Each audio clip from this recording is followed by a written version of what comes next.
വെട്ടിക്കീറുന്ന വെയിലിനെ സംബന്ധിച്ച വാർത്തകൾ റിപ്പോർട്ടുകൾ നമ്മൾ കണ്ടു. നമ്മൾ അലക്സ മുഹമ്മദിലേക്കാണ്. അലക്സ്, നിലവിൽ എന്തൊക്കെയാണ് മുന്നറിയിപ്പുകൾ? എപ്പോഴെങ്കിലും ഒരു ചെറിയ വേനൽ മഴയ്ക്കൊക്കെ സാധ്യതയുണ്ടോ? എന്താണ് കാലാവസ്ഥ നിരീക്ഷണ കേന്ദ്രവുമായി ബന്ധപ്പെട്ട അപ്ഡേറ്റുകൾ? സുഹൈൽ, സംസ്ഥാനത്ത് അടുത്ത 4 ദിവസവും അതികഠിനമായ ചൂട് തുടരാൻ സാധ്യതയെന്നാണ് കേന്ദ്ര കാലാവസ്ഥാ വകുപ്പ് നൽകുന്ന മുന്നറിയിപ്പ്. പ്രത്യേകിച്ച് പാലക്കാട് ജില്ല, തൃശൂർ, ഒപ്പം കൊല്ലം ജില്ലകളിൽ ഉഷ്ണതരംഗ സാധ്യതാ മുന്നറിയിപ്പ് കൂടി നൽകുന്നുണ്ട്. 2024 ശേഷം ആദ്യമായാണ് സംസ്ഥാനത്ത് ഉഷ്ണതരംഗ സാധ്യതാ മുന്നറിയിപ്പ് നൽകുന്നത്. ഈ ജില്ലകളിൽ, അതായത് ഉഷ്ണതരംഗ സാധ്യതാ മുന്നറിയിപ്പ് നൽകിയ പാലക്കാട് ജില്ലയിൽ കഴിഞ്ഞ ദിവസങ്ങളിൽ 40 ഡിഗ്രി സെൽഷ്യസിന് മുകളിൽ ചൂടാണ് രേഖപ്പെടുത്തിയത്. അതായത് സാധാരണ രേഖപ്പെടുത്തുന്നതിനേക്കാൾ 4.5 ഡിഗ്രി സെൽഷ്യസിന് മുകളിൽ ചൂട് അവിടെ രേഖപ്പെടുത്തിയിട്ടുണ്ട്. തുടർച്ചയായ ദിവസങ്ങൾ, അതായത് ഇന്ന് കൂടി അത്തരത്തിൽ 40 ഡിഗ്രി സെൽഷ്യസിന് മുകളിൽ ചൂട് പാലക്കാട് രേഖപ്പെടുത്തുകയോ സാധാരണ രേഖപ്പെടുത്തുന്നതിനേക്കാൾ ചൂട് 4.5 ഡിഗ്രി സെൽഷ്യസ് അധിക ചൂട് രേഖപ്പെടുത്തുകയോ ചെയ്താൽ ഉഷ്ണതരംഗം പാലക്കാട് സ്ഥിരീകരിക്കും എന്നുള്ളതാണ് പ്രധാനപ്പെട്ട കാര്യം.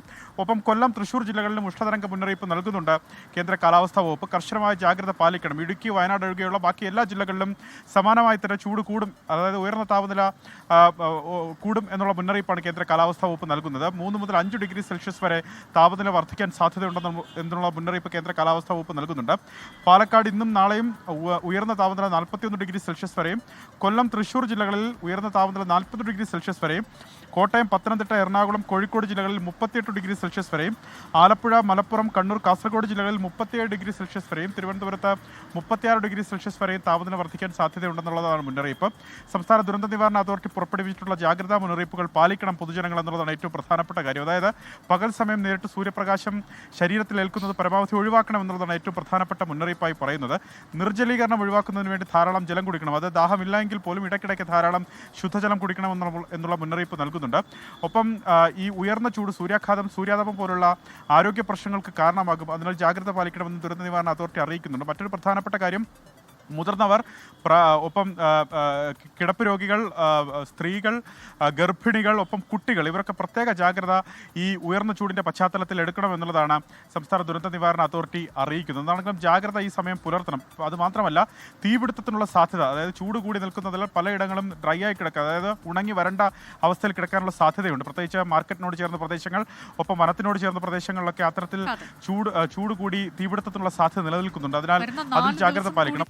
ഇതേ രീതിയിൽ തുടരുമെന്നുള്ളതാണ് ഉഷ്ണതരംഗ മുന്നറിയിപ്പുള്ളത്. പാലക്കാട്, കൊല്ലം, തൃശൂർ ജില്ലകളിലാണ്. പാലക്കാട് ഇന്നലെ തന്നെ 40 ഡിഗ്രി കടന്നിരുന്നു.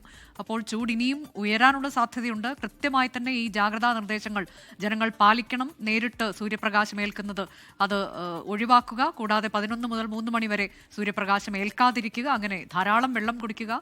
ചായ, കാപ്പി ഉൾപ്പെടെയുള്ള പാനീയങ്ങൾ ഒഴിവാക്കുക. കാർബണേറ്റഡ് ഡ്രിങ്ക്സ് ഒഴിവാക്കുക. അങ്ങനെ അയഞ്ഞ കോട്ടൺ വസ്ത്രങ്ങൾ ധരിക്കുക. അങ്ങനെ സാധാരണയായി നമ്മൾ ചൂടുകാലത്ത് ചെയ്യുന്നതെല്ലാം കർക്കശമായി തന്നെ പാലിക്കേണ്ടതുണ്ട് എന്നുള്ളതാണ്.